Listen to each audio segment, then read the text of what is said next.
world began with sound. God said, "Let there be light," and there was light. But what if the world ends with silence? I'm sitting here now, in the dark, trying not to listen. The sounds are faint, almost imperceptible at first, but they're there. I hear them in the walls, in the pipes, in the creak of the wooden floorboards. But they aren't normal sounds. They're not the low groans of an old house settling, nor the soft hum of the wind outside. These sounds are purposeful, intentional, and I know they're getting closer. I wasn't always like this, paranoid, fearful of every creak and whisper in the dark. I used to be normal, like everyone else. But everything changed a few weeks ago. It started with a late-night radio broadcast. One of those shows meant for insomniacs, conspiracy theorists, and people looking for something to cling to in the endless void of night. I was flipping through stations when I heard it. Beware the silence. If you hear it, really hear it. Pray it passes you by. Something in the voice struck me. Pure, raw terror. It was hoarse, desperate, like a warning shouted from the edge of madness. I laughed it off then, chalking it up to some prank or horror show. But that's when the sound started, barely noticeable at first, like the buzz of a dying light bulb. I remember that first night. I was lying in bed staring at the ceiling. It was quiet, too quiet. Even the usual noises, the rustle of the curtains, the distant hum of traffic, had vanished. The silence was unnatural, suffocating. Then I heard it, a soft scratching sound coming from the walls. It wasn't random, it was rhythmic, almost like a coded message. I strained to listen, but the harder I focused, the quieter it became until it slipped into nothingness. I shrugged it off as my mind playing tricks on me, but the sounds returned the next night, and the night after that. Each time they grew clearer, more defined, a slow, methodical tapping, like fingernails drumming on a wooden surface. I started losing sleep. I tried everything, white noise, sleeping pills, even drowning it out with music. Nothing worked. It was as if the sounds were weaving themselves into the fabric of my reality. I couldn't talk to anyone about it. Who would believe me? My friends began to notice the dark circles under my eyes, the jittery way I flinched at sudden noises. But what could I say? That I was being stalked by something I couldn't see? Something I could only hear in the deepest, darkest silence?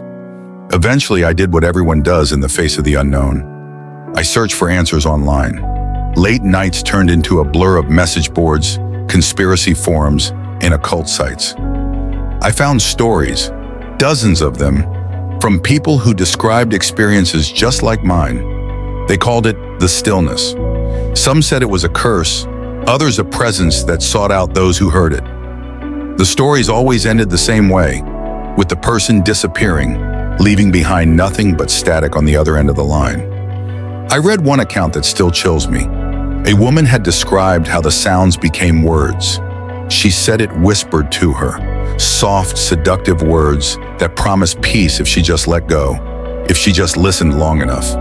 She ended her post with a single line, "The silence has teeth." I could have stopped then. I could have ignored the sounds, convinced myself it was all in my head. But I didn't. I listened. I listened until the whispers became clear.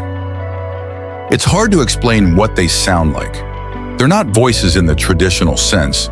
They're more like thoughts that aren't your own, crawling into your mind, gnawing at the edges of your sanity. They start with your name. Just a soft whisper at first, like someone calling from a distance.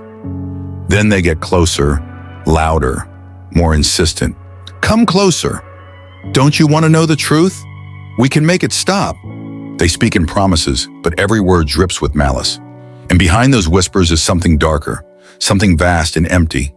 When you listen long enough, you begin to feel it. A void, a nothingness that stretches endlessly, a place where light and sound go to die. I started to notice changes in my home. Shadows moved in ways they shouldn't. Mirrors held reflections that lingered a moment too long.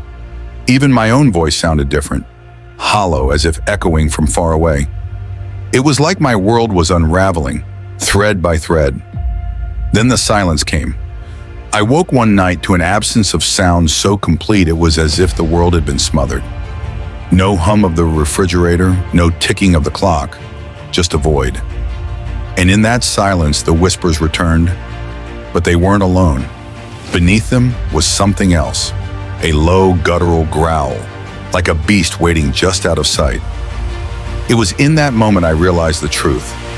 The stillness isn't just silence, it's a hunger, a force that devours sound, light, and life itself. It leaves behind emptiness, and if you listen too closely, it takes you with it. I can't stay here much longer. I hear it everywhere now, even in the daylight. It's like the silence is creeping in, spreading like a stain. Sometimes I think I see shapes moving in the corners of my eyes. Twisted, emaciated figures with sunken eyes and mouths stretched wide, screaming silently into the abyss. They're not real, I tell myself that. But then why do I hear them? I've tried to fight it.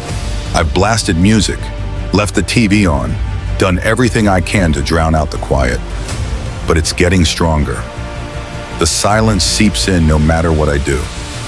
It's almost as if it's inside me now, growing, waiting for the right moment to snuff out the last spark of sound.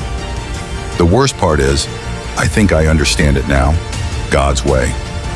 When he said, "Let there be light," he didn't banish darkness completely. He just pushed it back for a time. But the darkness, true darkness, is patient. It waits in the silence, hungering, until the noise of life falters. And then it comes. I don't have much time left. I can feel it closing in, the silence like a living thing, wrapping itself around me. The whispers are getting clearer, more insistent.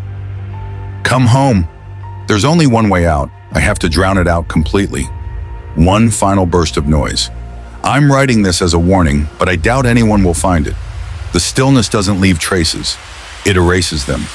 If you're reading this, be careful. Don't listen too closely when the world falls silent. If you hear the whispers, it's already too late.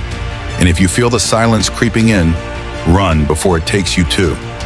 I can hear it now, just beyond the door, a hollow, sucking sound like wind through a graveyard.